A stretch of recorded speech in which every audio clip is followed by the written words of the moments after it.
ബാബു, എൻ്റെ കൂടെ നിനക്കൊന്ന് ഹോസ്പിറ്റലിലേക്ക് വരാൻ പറ്റുമോ? എന്താ കാര്യം സാർ? എൻ്റെ മകന് ആക്സിഡൻ്റായി. ഇപ്പോഴാ ഫോൺ വന്നത്. അവൻ എപ്പോഴും ഹെൽമെറ്റ് വെക്കാറുണ്ട്. ഇന്നെന്തോ അവനത് മറന്നുപോയി. തടിയും കൊണ്ടുപോയൊരു ലോറി അവനെ ഇടിക്കുകയായിരുന്നു. എന്റെ ഭാര്യയ്ക്ക് കാര്യം അറിയില്ല. അവൾക്കിത് സഹിക്കാനാവില്ല. Brilliant boy. IIT എക്സാമിനേഷന് പ്രിപ്പയർ ചെയ്തുകൊണ്ടിരിക്കുകയായിരുന്നു. ഇപ്പൊ തന്നെ അവന്റെ ഫ്രണ്ടിന്റെ അടുത്തുനിന്ന് പുസ്തകം മേടിക്കാൻ പോയതായിരുന്നു.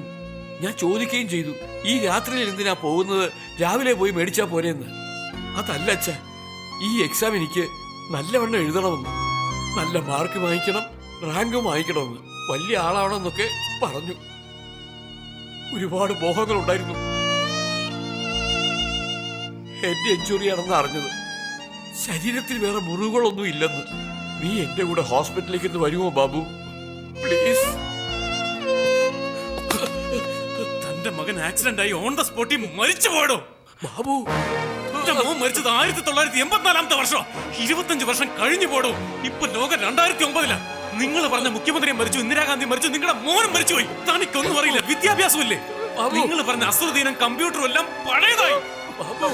നോക്ക്, അങ്ങോട്ട് നോക്ക്. നിങ്ങളുടെ ഭാര്യ എന്തിനാ കരയുന്നറിയോ? ചത്തുപോയ നിങ്ങളുടെ മോനെ ഓർത്തിട്ടല്ല, തന്നെ ഓർത്താ. താൻ ഇങ്ങനെയായി പോയില്ലെന്ന് ഓർത്തിട്ടാ കരയുന്നത്. എന്താ ബാബു ഇത്? നിങ്ങളുടെ ബാബു മരിച്ചുപോയി, അത് ആദ്യം മനസ്സിലാക്ക്. ഇനി വേണം നിങ്ങളുടെ മോൻ ഞാനാണെന്ന് വിചാരിച്ചു. മനസ്സ് തുറന്ന് കരയും, ഒന്ന് കരയും. കരയണോ?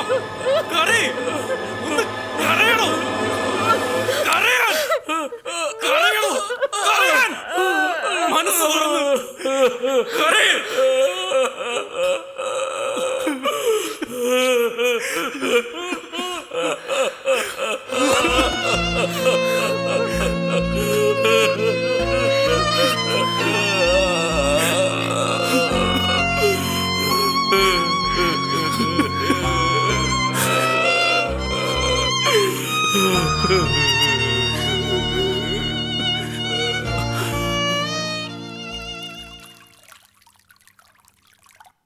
I am sorry. എന്തിനാ സർ? നടന്നതിനെല്ലാം.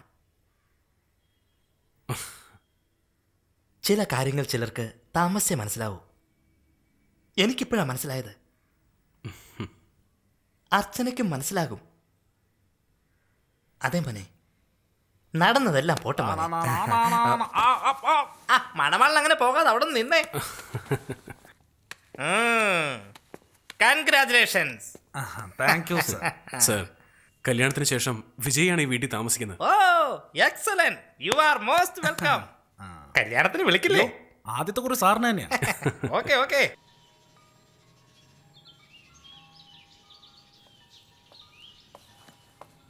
ഏയ് വാ വാ വാ. എന്താ ഇത്ര പെട്ടെന്ന്? എന്താ ഈ നോക്കുന്നേ?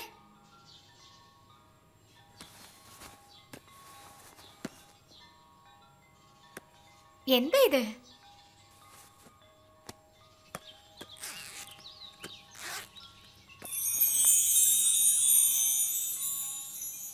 ഇതൊക്കെ എന്താ? ഗിഫ്റ്റോ? ഇതൊക്കെ ഇപ്പൊ എന്തിനാ തരുന്നേ? കല്യാണത്തിന് വരുമ്പോ പോരെ?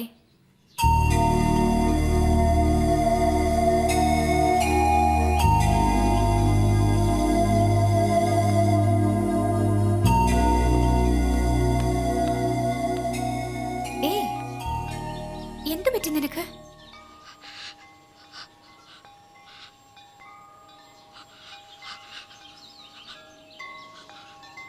കല്യാണത്തിന് വരില്ലെന്നോ? എന്താ?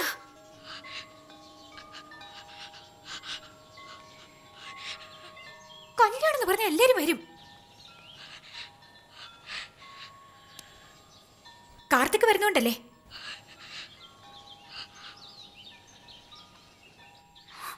നീ എന്താ പറയുന്നത്? കാർത്തിക് നിന്നെ എന്ത് ചെയ്യുന്ന? നീയല്ലേ ഇത് ഇവിടെ വരെ എത്തിച്ചത്? എന്തുകൊണ്ട് കാണാൻ വയ്യ?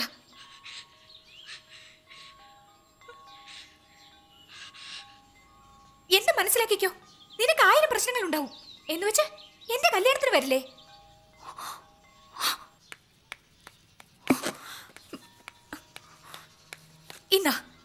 ഇത് നീ തന്നെ വെച്ചോ. തരണമെന്നുണ്ടെങ്കിൽ കല്യാണത്തിന് വരുമ്പോ തന്നാ മതി. ഇത് കേട്ടോ, നീ എന്റെ കല്യാണത്തിന് വന്നില്ലെങ്കിൽ പിന്നെ ഒരിക്കലും നമ്മൾ തമ്മിൽ കാണില്ല.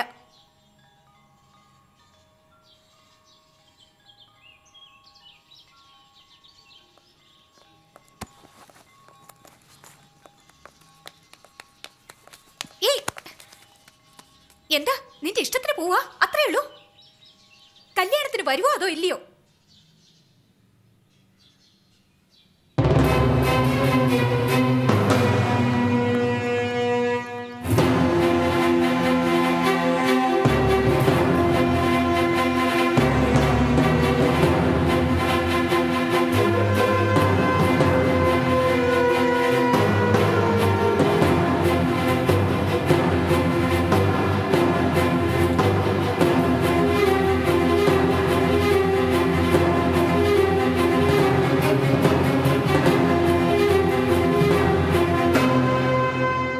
എന്റെ കയ്യിലിരുന്ന ഇത് വയലിനല്ല, വെറും സോപ്പാ.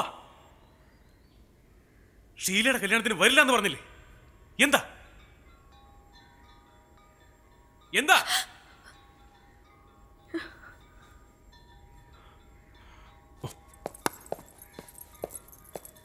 ഞാൻ വരുന്നോടല്ലേ?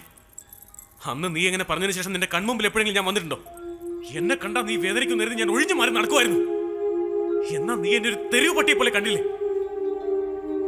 എന്നെ പേടിച്ച് നീ കല്യാണത്തിന് വരുന്നില്ല എന്ന് പറഞ്ഞ വെറുതെ. നീ പേടിക്കുന്നത് നിന്നെ തന്നെയാ.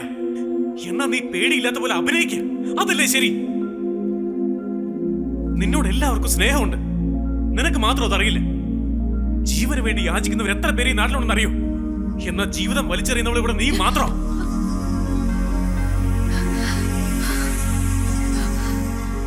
മനസ്സും ഇങ്ങനെ ഊമയാക്കി എങ്ങനെ അഭിനയിക്കാനാവും നിനക്ക്?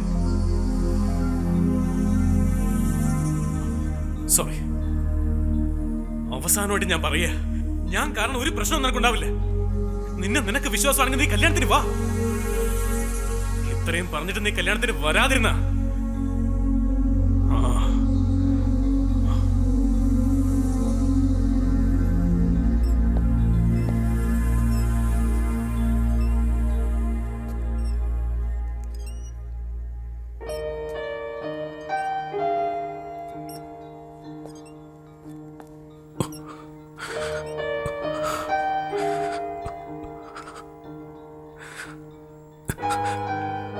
ജീവിക്കണമെന്നുള്ള ആഗ്രഹം നിന്റെ കണ്ണുകളിലുണ്ട്. എന്തിനാ മറയ്ക്കുന്നത്? ജീവിച്ചൂടെ നിനക്ക്? നീ ഒരിക്കലും തോക്കില്ല. നീ എന്തിനാ അർച്ചനെ പേടിക്കുന്നത്? നിനക്കൊരു കുട്ടി ഉണ്ടായ അതും നിന്നെ പോലെ ആവുമെന്ന് കരുതി, അതല്ലേ ശരി? ഒരുപക്ഷെ അങ്ങനെ സംഭവിച്ച നിന്റെ അച്ഛനെ പോലെ ഞാൻ ഓടിയൊന്നും പോവില്ല. എന്റെ ജീവനേക്കാളും ഞാൻ സ്നേഹിക്കും. ജീവിതത്തിലെ ചില കാര്യങ്ങൾ നമ്മൾ ഫേസ് ചെയ്താലേ ശരിയാവും. നീ എടുക്കുന്ന ഈ തീരുമാനം തെറ്റാണെന്ന് ബോധ്യപ്പെടുമ്പോൾ അത് തിരുത്താൻ പിന്നീട് അവസരം ഉണ്ടായെന്ന് വരില്ല. സംഗീതത്തെ എത്രമാത്രം ഞാൻ സ്നേഹിച്ചു, അതിലും അധികം നിന്റെ ഈ മൗനത്തെ ഞാൻ സ്നേഹിച്ചു. പക്ഷെ നീ എന്നെ കരയിക്കുന്നത്.